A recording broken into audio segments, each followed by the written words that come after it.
Atanmış Uyghur Abdunum Rayonluq Partikomunun sekretari Ma Xingrui, Xotan vilayetining Keriya, Niye ve Chiran nahiyələrində tekshirishdə bo'lganda, qonun sistemasidagi har qaysi o'rinlarni ko'zda kechirganda, ularning har qachon kurash qilish ruhi va irodasini yuksak darajada oshirishi lozimligini, oshqunlik va terrorlikqa qarshi kurashni qat'iy bo'shashtirmaslikni, cho'ng zo'ravonlik voqealarining yuz berishiga hech qanday yo'l qoldirmaslikni talab qilgan.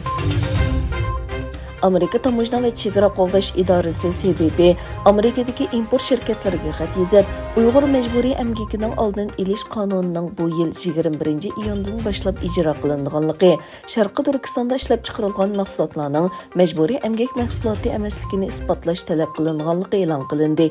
Uqtirishda ko'rsatilishicha, buningdan burun shirkatlarning ta'minot zanjirini darhol va aktivlik bilan ko'zdan kechirib chiqishi talab qilindi ekan.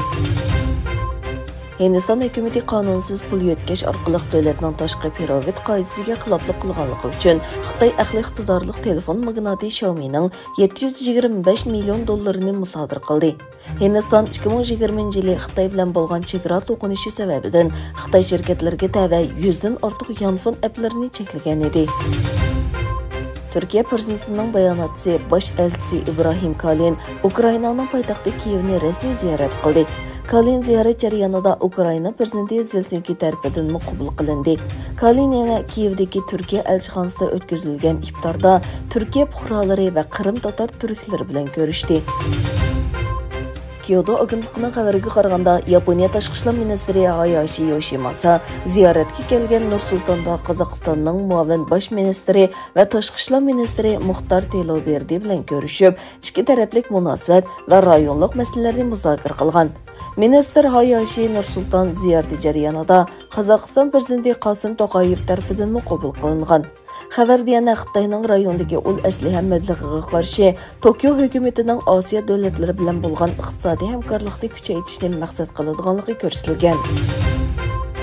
Venezuela prezidenti Nicolas Maduro'ning qatnashishi bilan Turkiya va Venezuela o'rtasida ba'zi kelishimlar imzolangan marosimga qatnashgan Turkiya tashqi ishlar ministri Çavuşoğlu poytaxt Karakasdagi Miraflores sarayida o'tkazilgan Venezuela Turkiya birlashma hamkorlik komitetining 3-qatimliq yig'inining yig'ilish yig'inida so'z qildi.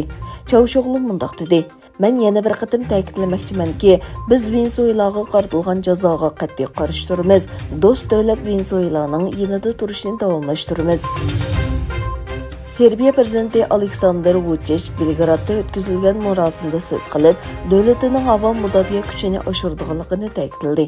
Marosimda Xitoydan setib olgan aeroplanga qarshi boshqarilgan bomba sistemasi tanishtirildi.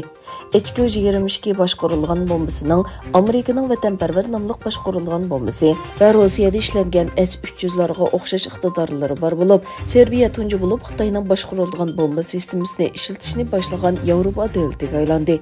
Rossiyaning qo'lg'uvchilarining biri bo'lgan Serbiya hukumati Yevropa ittifoqiga a'zo bo'lishni iltimos qilgan bo'lsa-mu, ammo qurollarni Rossiya va Xitoydan oladi.